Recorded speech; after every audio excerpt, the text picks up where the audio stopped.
민물장어와 바다장어도 여러 종류가 나뉩니다. 하지만 많은 분들이 민물장어는 민물장어, 바다장어는 바다장어라는 큰 표기만 보고 구매를 합니다. 종류에 따라서 맛과 가격이 확실히 차이가 납니다. 하지만 그런 것들에 대해서 다른 마트들은 명확한 표기가 되어 있지 않은 경우가 많습니다. 중국산 자포니카가 일주일이면 100톤이 넘게 들어온다고 할 정도로 많이 수입이 된다고 합니다. 하지만 시중에서 중국산 장어를 파는 곳은 거의 없죠. 좋아요, 구독. 좋아요, 구독, 좋아요, 구독.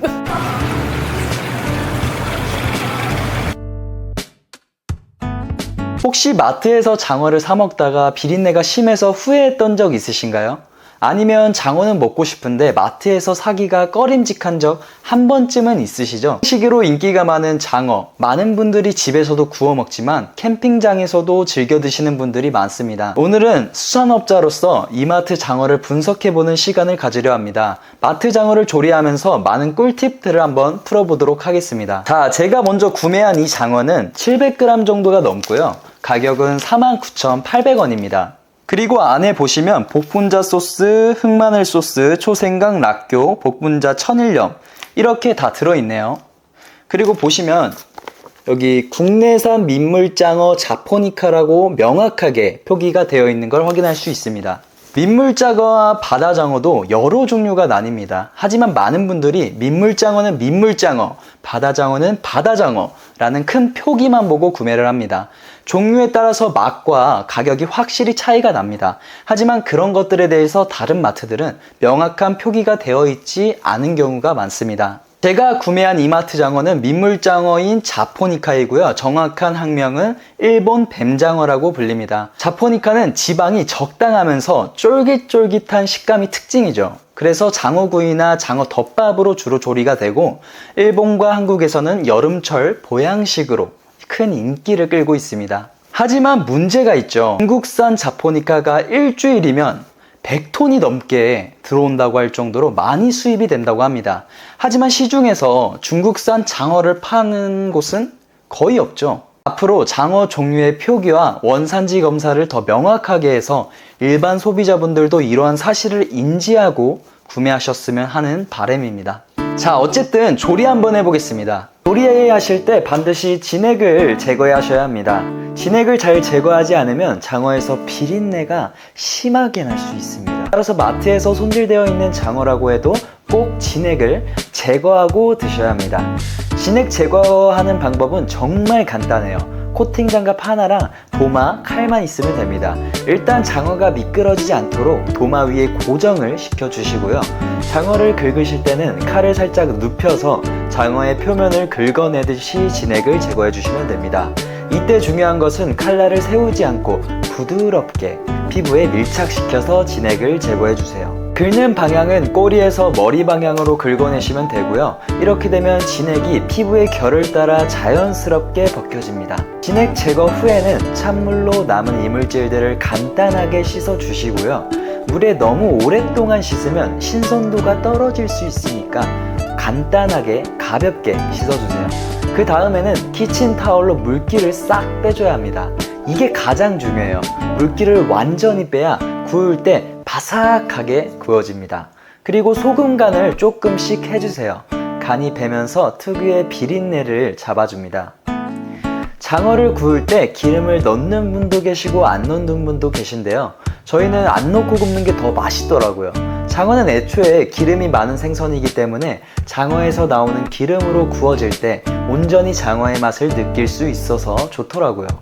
일단 껍질 먼저 구워줄 거예요. 여기서 불은 중간 불로 하시면 되고요.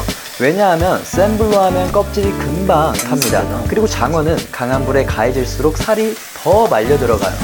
그래서 중간 불로 천천히 익혀주시는 것이 좋습니다. 그리고 주걱 같은 걸로 장어를 눌러주시면서 구워주세요. 그러면 말려 들어가는 것을 방지하고 살이 균형 있게 구워집니다. 껍질이 노릇노릇 구워졌을 때 뒤집어 주시면 돼요. 이제 살 부분을 구워주시면 되는데 여기서 문제가 있습니다. 바로 장어를 잘라서 옆면까지 구우면 육즙이 새어나와가지고 맛없다라는 분도 계시고 옆면까지 바짝 익혀서 노릇노릇하게 먹는 걸 좋아하시는 분들이 있어요. 물론 취향대로 구우시면 되지만 어떻게 먹어야 맛있는지 고민하시는 분들이 종종 계시더라고요. 그래서 실제로 뭐가 더 맛있는지 두 가지 버전으로 구워서 한번 리뷰해 보도록 하겠습니다.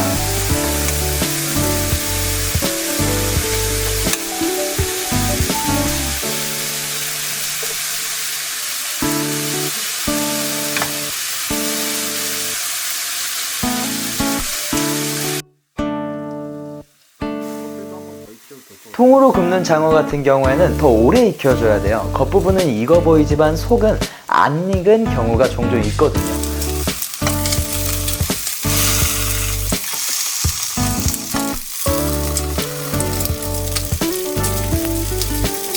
통으로 구운 장어는 따로 칼로 쓸어보도록 하겠습니다.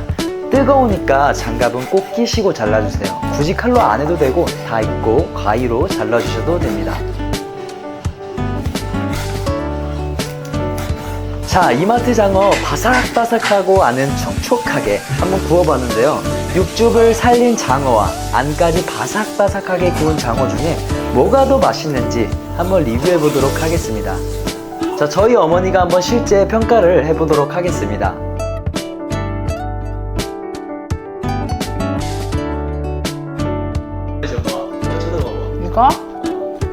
이거는 조금 바삭바삭한 맛이 나는 것 같아.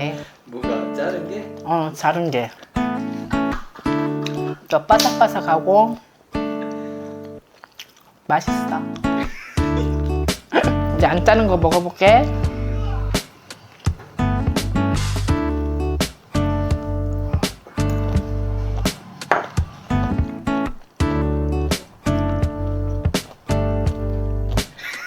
안 자른 거는 자른 것에 비하면 바삭한 맛은 덜한데 육즙이 나오는 것 같아. 씹을 때마다 육즙이 나오는 것 같고 바삭한 거는 좀 덜한 것 같긴 해. 둘 중에 추천한다 해도 뭘 추천해요? 엄마는 개인적으로 바삭한 거. 바삭한 거. 그래도 좀 바삭한 게 엄마는 더 맛있는 것 같아.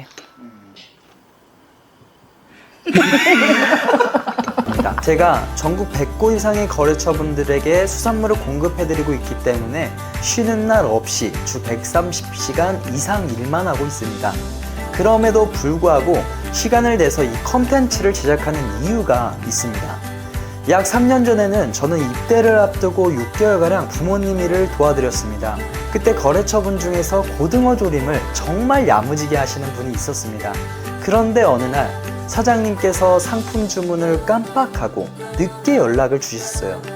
이미 새벽에 산지에 다녀왔고 재고도 없는 상황이었지만 그 상품이 없으면 거래처분의 장사에 차질이 생기는 상황이었습니다. 결국 2시간을 넘게 다시 운전해서 협력업체에게 재고를 어렵게 구해다 드린 적이 있습니다. 그때 사장님의 표정이 아직도 생생하게 기억이 납니다. 안도의 한숨과 어린아이처럼 행복해 하시는 모습을 보면서 저는 이 일에 대한 큰 행복감을 느꼈습니다. 사실 이렇게 일을 하고 있던 도중 다시 2시간을 넘게 산지로 가는 것을 돈 낭비, 시간 낭비라고 생각할 수도 있습니다.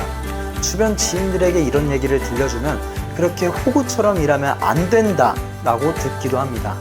하지만 저희 부모님은 20년 내내 고객을 위해서라면 이런 것들은 당연히 해야 한다고 생각하고 행동하셨던 분들입니다. 저도 그런 모습을 보면서 자랐기에 고객들이 필요로 하는 일이 있다면 시간을 내서라도 당연히 해야 한다고 앞으로 저희 채널에서는 수산물에 대한 솔직한 이야기를 중심으로 유용한 컨텐츠를 제작할 생각입니다. 과감없이 수산물에 대한 비밀들을 다 밝힐 거라서 제 채널을 미리 구독해 두신다면 나중에 큰 도움이 되실 겁니다. 그럼 긴 영상 시청해 주셔서 감사합니다.